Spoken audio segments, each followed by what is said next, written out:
আজকে আমি নিয়ে চলে এসেছি আরও একটা খুব সহজ রেসিপি, কলমি শাক ভাজা। এক থালা গরম গরম ভাত শুধুমাত্র এই কলমি শাক ভাজা দিয়েই কিন্তু খাওয়া হয়ে যাবে।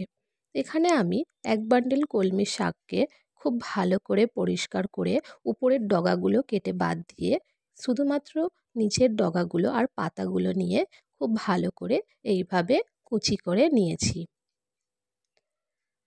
তারপর এটাকে আমি খুব ভালো করে ২-৩ বার জল পাল্টে পাল্টে পরিষ্কার করে ধুয়ে নেব।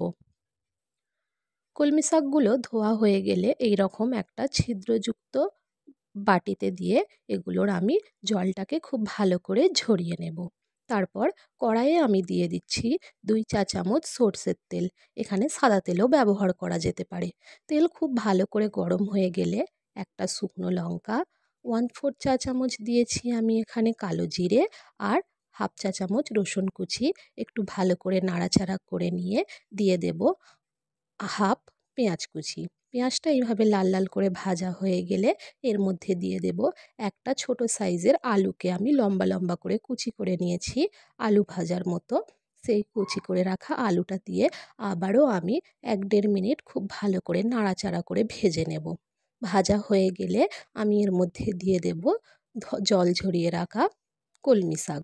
কলমি শাকগুলো দিয়েও আমি খুব ভালো করে কলমি শাকগুলো নাড়াচাড়া করে মিশিয়ে নেব। তারপর এটা ঢাকা দিয়ে লো ফ্লেমে হতে দেব ২-৩ মিনিট। ২-৩ মিনিট পর এখানে কলমি শাকগুলো অনেকটাই নরম হয়ে গেছে আর অনেকটা জল ছেড়েছে। নাড়াচাড়া করে হাই ফ্লেমে আমি পুরো জলটা শুকিয়ে যাওয়া পর্যন্ত ভেজে নেব। এখানে কিন্তু আমি এখনও কোনো রকম লবণের ব্যবহার করিনি। যখন পুরোপুরি জলটা শুকিয়ে যাবে তখন আমি এখানে দিয়ে দেব স্বাদ অনুযায়ী লবণ, দিয়ে আবারও নাড়াচাড়া করে মিশিয়ে নেব। লবণটা আগে দিলে কিন্তু এখানে শাকটা আরও বেশি জল ছেড়ে দিত, তখন কিন্তু শাকটা একটু নরম হয়ে যেত, খাবার সময় ভালো লাগতো না। শাকটা এইভাবে পরে লবণ দিয়ে আরও নাড়াচাড়া করে ভেজে এইভাবে লাল লাল করে ভেজে নিলে কিন্তু শাকটা খেতে খুবই ভালো লাগবে। দেখতেই পাচ্ছেন এখানে আমি নাড়াচাড়া করে শাকটাকে খুব ভালো করে লাল লাল করে ভেজে নিয়েছি। এখন আমি গ্যাসের ফ্লেমটাকে বন্ধ করে দেব। এইভাবে একবার শাক ভাজা করে দেখবেন, খেতে কিন্তু খুবই ভালো লাগে। যদি আমার ভিডিও ভালো লেগে থাকে একটা লাইক, কমেন্ট, শেয়ার আর আমার চ্যানেলটা সাবস্ক্রাইব করার অনুরোধ রইল।